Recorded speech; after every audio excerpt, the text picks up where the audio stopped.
Hi, everyone. My name is Ryan Balton. I'm a freelance television camera operator. I live over in Milford, right across the Delaware River, and I was invited by Mrs. Hudson, who is a former classmate of mine. We went to Delaware Valley together. Most of my work is in New York City, but sometimes I travel. In the past year, I've been to Atlanta and Chicago and Pittsburgh and Washington, D.C. and Miami. Most of the television shows I work on are live events, things like parades and award shows and concerts. Now, I operate very specific types of camera equipment. One of them is called a jib. A jib is a crane arm, a boom arm, with a remote controlled camera on the end. And the way it works is someone like me stands at the back end of the boom arm and has a little joystick and a little controller to remotely control the camera so that while we're swinging the arm through the air, for example, over a crowd at a concert, I can remotely control the camera, and we can build an arm starting at 6 feet that builds all the way out to 40 feet is the longest we can go. We also have a jib that telescopes in and out, so there's another person who helps, who presses a button that makes the arm lengthen and shorten. And a lot of these roles require multiple people. That's one of the things that's really cool about my job is we have to work together as a team. Another piece of equipment I work with is called the Steadicam. That is a camera stabilizer. What it's doing is it's isolating my movement as an operator from the movement of the camera. So the camera stays level even while I'm running around. That contraption weighs a lot, anywhere between 30 to 70 pounds, depending on how heavy the camera is. I also work with a piece of equipment called a remote head. You may know the tightrope walker Nick Walenda. This was from last summer when he walked across Times Square. And what we did was we took a remote head, a remotely controlled camera head, and we placed it at the end of a construction crane. And then I sat in a stairwell hundreds of feet away from this camera and was remotely controlling it for the live television event. What I really like about my job is that it combines a lot of skills that I'm really interested in. So first of all, there's the creative aspect. If you take a photo, the way you frame a photo, there's a creative aspect to that, right? There's an intangible, artistic element to that. In my line of work, because we're talking about moving cameras, I'm always thinking, why am I moving the camera? How is the movement of the camera helping tell the story?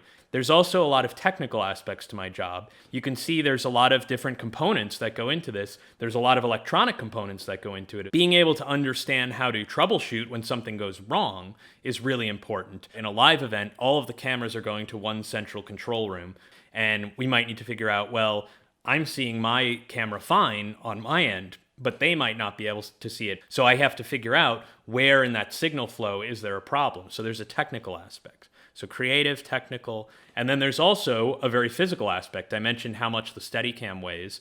If I'm in that all day and I'm running around, it's a very physically demanding job. And so one of the most important things, I'd say the most important thing in television and film production, the number one rule, and you might be surprised to hear this because it seems like it doesn't really pertain to the creative arts, right, is safety first. And so because it is a physical job, being able to take breaks, being able to have a team of assistants and other people who are helping me is really important because I need to make sure that I'm not going to hurt myself. And then finally, the final skill that is really important is social skills, people skills, being able to communicate effectively with others and very quickly. A lot of times in these live events, I'm wearing a headset and I can talk to the director. If we're on the air and something happens or I can't get the shot that we had rehearsed or planned, I need to be able to very quickly and carefully communicate with the director and maybe with other camera operators, perhaps with audience members. And sometimes when I'm operating the Steadicam, and I might need to tell somebody who's a celebrity,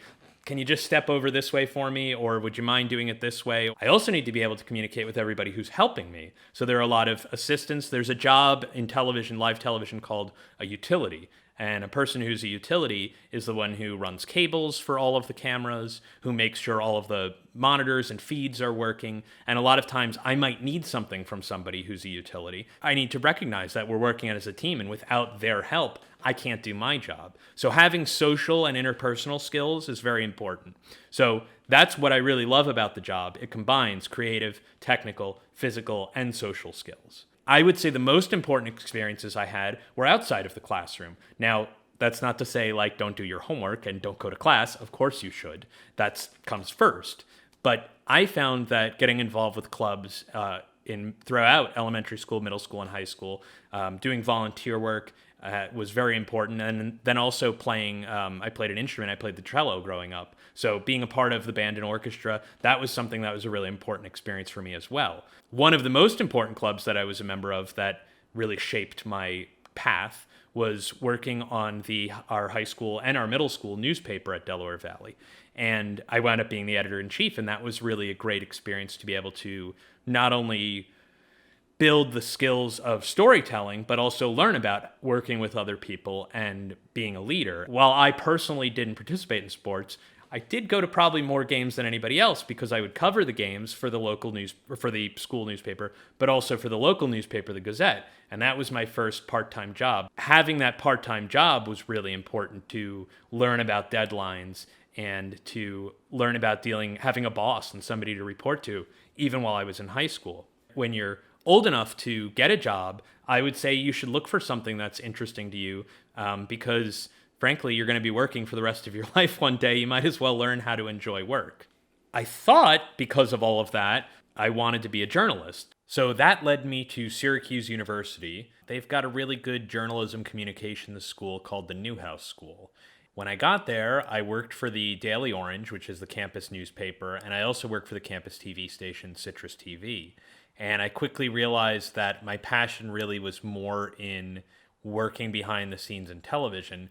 Through those experiences outside the classroom, I was able to really figure out what I wanted to do with my life. And while I was in college, I started working for ESPN, and I worked as that job I mentioned earlier, as a utility. And I'd follow the handheld camera operators around, which led to an internship, which is kind of like it's like a training sort of like short-term job that you'll do while you're still in college.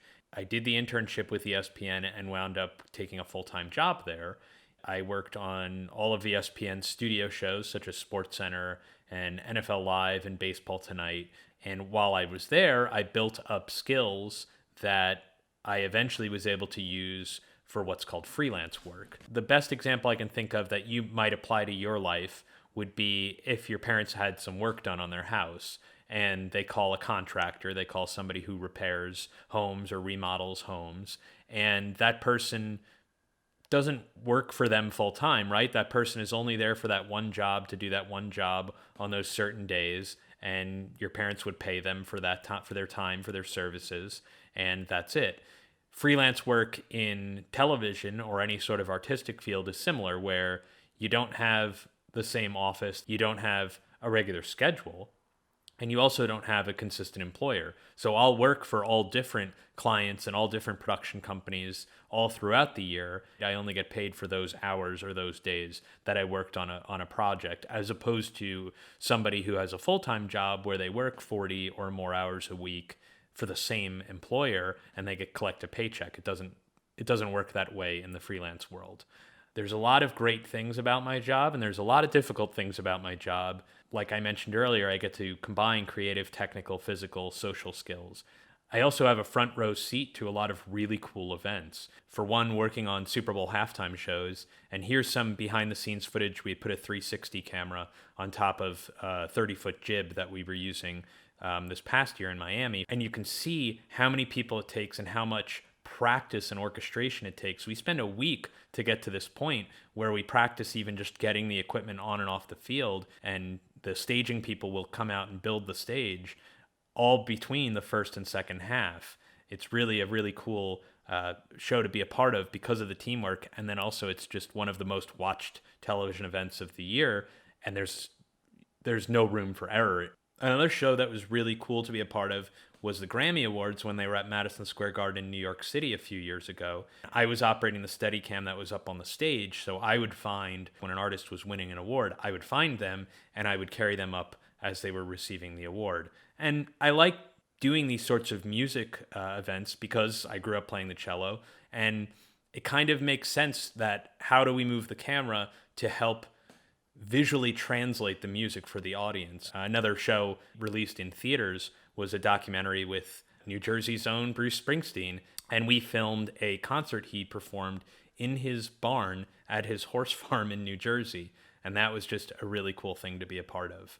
But I have to say, my favorite day of work ever, I was filling in for somebody who Their wife was sick, and it was a last minute thing. It was Sesame Street.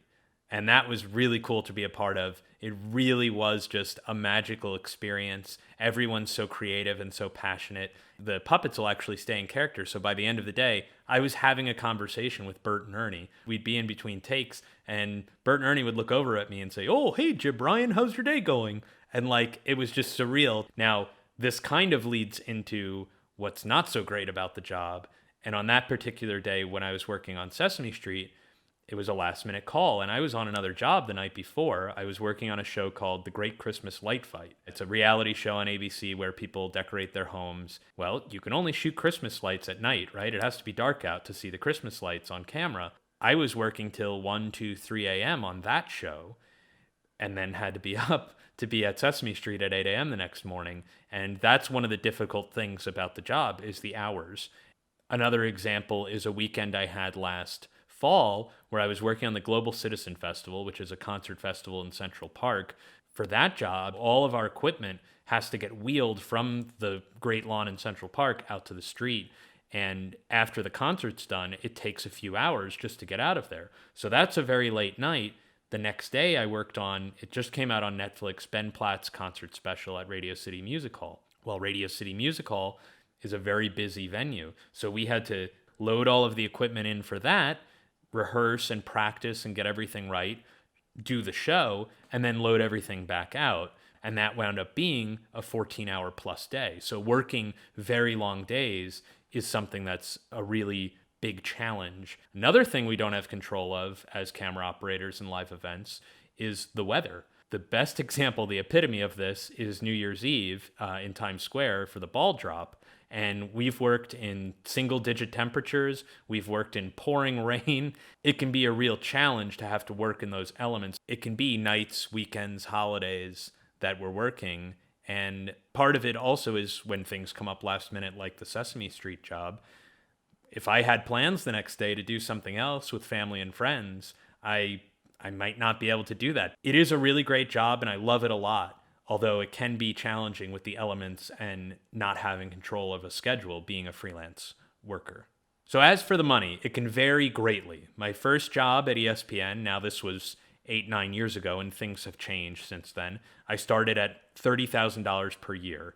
One of the things as a freelancer is, because I'm not collecting a regular paycheck, I don't have a regular employer, I have to worry about my own things like health insurance and funding my retirement, right? I want to be able, when I retire someday, I want to have money so that I can pay for my house and I can buy food and hopefully enjoy retirement. I also have to be concerned about insurance, not only for my health, but also if I ever had a disability, right? It's a physical job. If I got hurt on a job, I need to make sure that I have money and I have income to still support myself.